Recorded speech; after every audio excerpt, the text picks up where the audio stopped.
Hi friends, అందరూ ఎలాగున్నారు? ఈరోజు మా అమ్మాయి ఏదో అనుకుంటే ఇంకేదో అయ్యింది అన్నట్టు మా అమ్మాయి ఒకటి చేద్దాం అనుకుంటే అది ఇంకోటి అయ్యింది. అయితే టేస్ట్ మాత్రం సూపర్గా వచ్చింది. మా అమ్మాయి నాకు అంటుంది, నేను చేసిందే 2 కప్పులు, నువ్వే మొత్తం తినేస్తే ఎలాగవుతుంది అనేసి అని. బట్ టేస్ట్ మాత్రం నాకు చాలా బాగా నచ్చిందండి. మా లియోగాడు ఎంత ఇష్టంగా తింటున్నాడో, ఈసారి వాడి బర్త్డేకి ఇదే చేస్తుందట తను.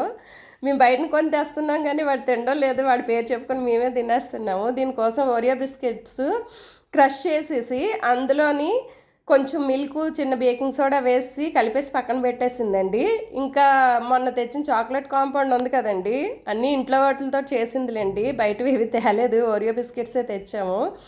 ఇంకా డబుల్ బాయిల్ మెథడ్లోని ఆ చాక్లెట్ కాంపౌండ్ కరిగించేసిందండి. కరిగించేసి ఇలాగ ఫస్ట్ బ్యాటర్ వేసి దాని మీద కొంచెం చాక్లెట్ వేసి ఇలా చాక్లెట్ కాంపౌండ్ చిన్న క్యూబ్ కూడా మధ్యలో పెట్టిందండి. మళ్ళీ దాని మీద ఓరియో తాలూకా బ్యాటర్ ఉంది కదండి, మళ్ళీ దాని మీద వేసేసింది. వేసేసి ఓవెన్లోని ఒక 10 మినిట్స్ పెట్టిందండి.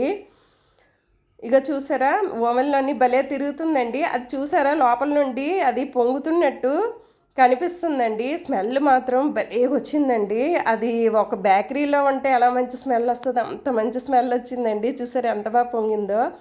ఇంకా 10 మినిట్స్ అయిపోయిన తర్వాత బయటికి తీసిందండి.